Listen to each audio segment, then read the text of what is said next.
অবরোধ করেছি আমরা বিএনপির কিছু ইউনিয়ন বিএনপির আমাদের ইউনিয়ন বিএনপি সব বিএনপি না ইউনিয়ন বিএনপির কিছু লোক আমাদের এলাকায় চাঁদাবাজি করতেছে বালু মহল নদী মহল গাড়ি গাড়ি সবকিছুর বিরুদ্ধে চাঁদা নেওয়ার জন্য অবরোধ করছে আমাদের ইউনিয়নে হামলা করেছে ভাঙচুর করেছে এর বিরুদ্ধে আমরা কঠিন আন্দোলনে যাব।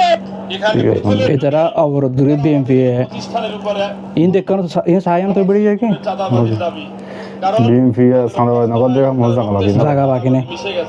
আমাদের দাবি যারা এই চাঁদাবাজ এবং এই ইউনিয়ন ভাঙচুরের কর্মকাণ্ডে জড়িত বাগাবাড়ি ঘাট বন্দর বিএনপির নেতৃবৃন্দকে যতক্ষণ পর্যন্ত দল থেকে বহিষ্কার না করে এবং আইনের আওতায় না আনে ততক্ষণ পর্যন্ত আমাদের অবরোধ চলবে।